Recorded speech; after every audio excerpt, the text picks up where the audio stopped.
Hello， 大家好，欢迎来到 Miss 英国的第30期。旷日持久的美国大选呢，好像已经结束了，但似乎又没有。话题与争议呢，还在继续。拜登胜选，但是特朗普呢，他拒绝承认失败，这让我不禁在想啊，如果是在英国，这种状况会出现吗？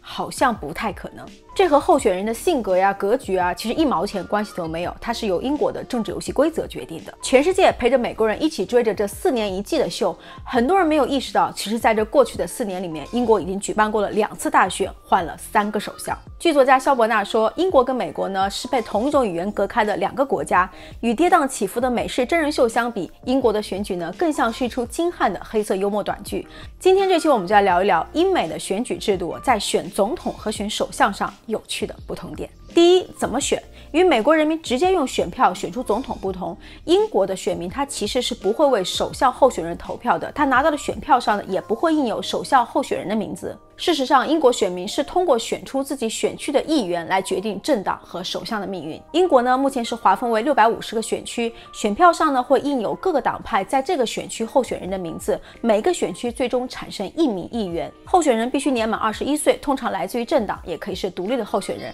这就导致有的时候呢会出现一些奇奇怪怪的候选人。大选的基本制度呢是简单多数当选制，得票最多的那位呢当选成为议员，成为其选区选民在下议院的代表。哪一个党获得过半的议员数量，这个党将成为下一届执政政府，他的党魁成为首相。前面我们提到美国大选目前出现的尴尬局面，按照惯例呢，通常在包括媒体在内多方的判断情况下，处于不利的那一方，他可能会先接受败选，然后打电话祝贺自己的对手，表达出对于团结跟和平的诉求。 My friends, we have come to the end of a long journey. The American people have spoken, and they have spoken clearly. A little while ago, I had the honor of calling Senator Barack Obama to congratulate him, please, to congratulate him on being elected the next president of the country that we both love.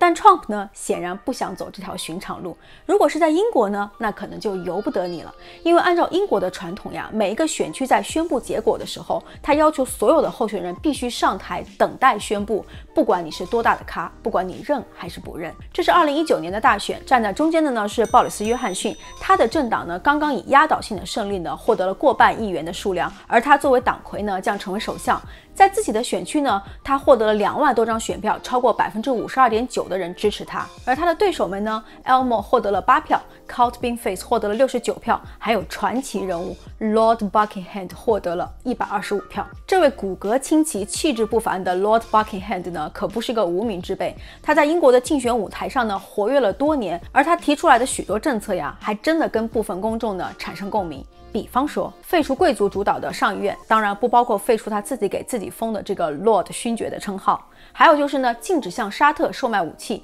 但是呢，可以从他这里购买激光武器。在动物保护上呢，他认为，既然英国目前允许持证狩猎狐狸，那么也应该合法允许狩猎猎狐的人。以及为所有人提供免费的自行车，他认为呢，这样既可以帮助减肥，又能减少交通阻塞。还有，如果人人都有自行车了，谁还没事去偷别人的自行车呢？好有道理啊！这位 Lord Buckingham 呢，专门挑难啃的选手，除了鲍里斯·约翰逊呢 ，Theresa May 以及铁娘子撒切尔都在自己的选区遭遇过他。第二呢，就是总统与首相任期的不同。美国总统最多只能担任2届，但是英国的首相呢，其实是可以执政多年，只要他的这个政党还在掌权，他还是这个党的党魁，那么他就可以以首相之位继续执政。不同的是呢，英国的首相在任期内更容易遭遇更换，但这个呢是由下议院的650名议员决定的，而不是由选民决定。与美国非常复杂的这个总统弹劾难度不同，英国的首相在任何时期，只要下议院超过1半的议员不支持他，那么他的地位就岌岌可危了。第三是竞选周期的不同，在英国呢，大选至少每5年举办1次，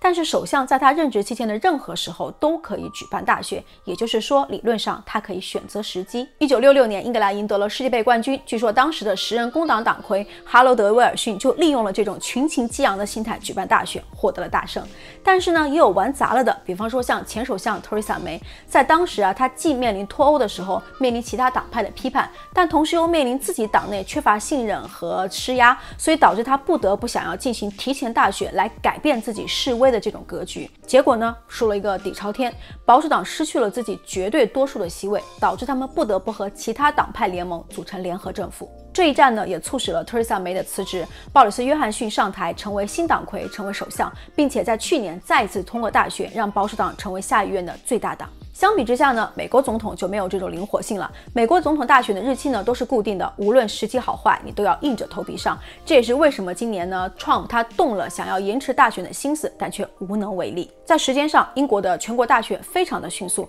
通常提前确定了大选日期之后呢，在6个星期就可以搞定，而在美国它可以持续到18个月以上。还有就是呢，钱的不同，美国的总统竞选它的花费呢可以高达数十亿美元，但是英国呢对于政党在竞选上的金钱支出有非常严格的控制，每一个候选人在每一位选民身上的花费呢不能超过9英镑，政党的竞选花费呢不能超过1950万英镑。所以在英国呢，我们很难看到那些挥金如土的大规模选举造势活动，更多呢是发动社区力量，采取一些小而精的宣传。比方说像鲍里斯·约翰逊去年呢就亲自上阵这个竞选短片，模仿电影《真爱至上》当中的经典片段，呼吁大家给他投票。不少人觉得呢，虽然看着恶心，但还是忍着恶心把这个短片给看完了。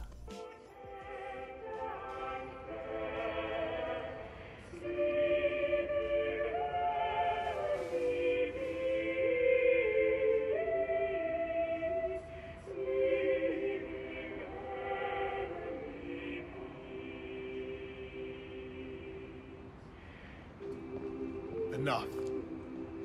Enough. Let's get this done.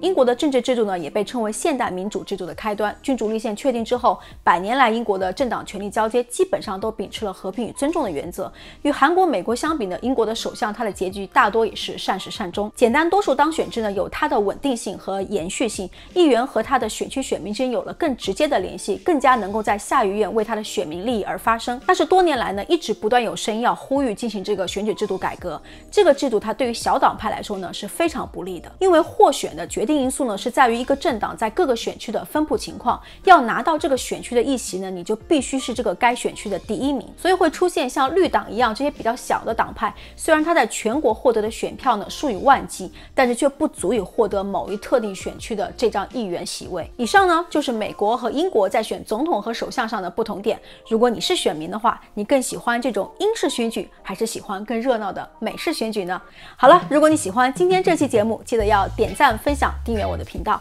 支持我做更好的节目，更多有趣有料的英国文化生活话题。你是英国，我们下期见，拜拜。